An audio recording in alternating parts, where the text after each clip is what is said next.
Agoraphobia Explained. Hi, I'm Chris and I help people with agoraphobia, panic attacks, and anxiety.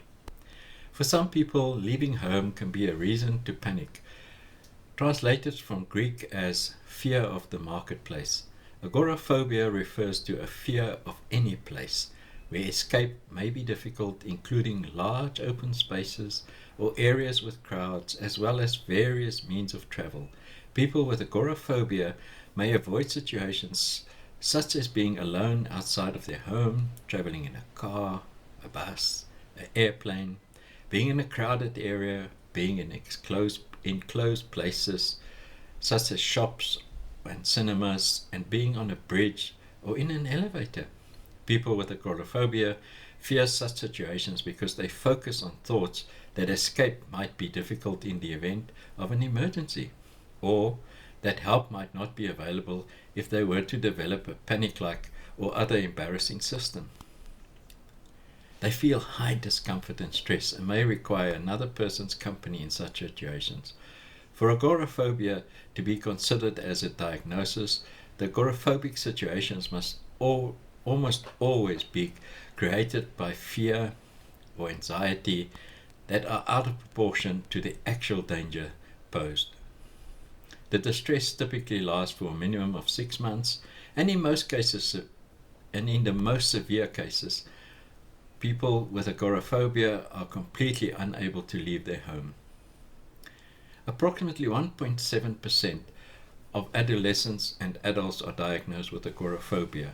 Women are twice as likely as men to experience agoraphobia. Initial onset is typically in late adolescence or early adulthood, although agoraphobia can occur in childhood, as well as the thoughts that usually cause fear and anxiety tend to change with age. Children often fear becoming lost, adults may fear experiencing panic attacks, and older adults may fear falling.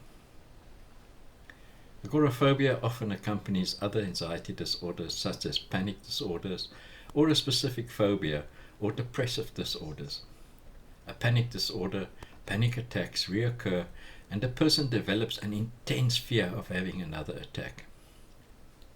This fear, called anticipatory anxiety or fear of fear, is present most of the time and can seriously interfere with the person's life, even when a panic attack is not in progress.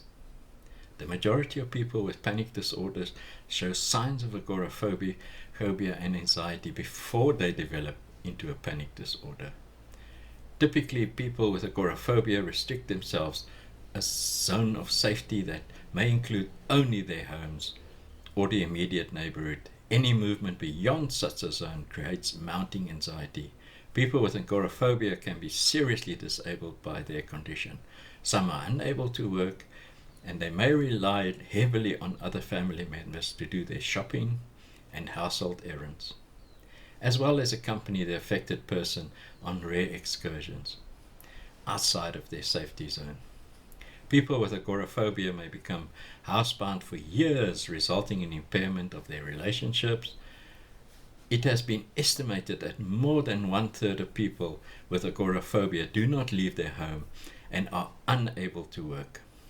Symptoms of agoraphobia involves fear or anxiety about being outside of their home alone, using public transportation, being in enclosed places like stores, movie theaters, standing in line or being in a crowd, being in open spaces like markets or a parking lot, being in places where escape might be difficult, active avoidance of all situations that provoke fear and anxiety, becoming housebound for prolonged periods, feeling of detachment or estrangement from others, feeling of helplessness, dependence upon others, anxiety or panic attacks, acute severe anxiety.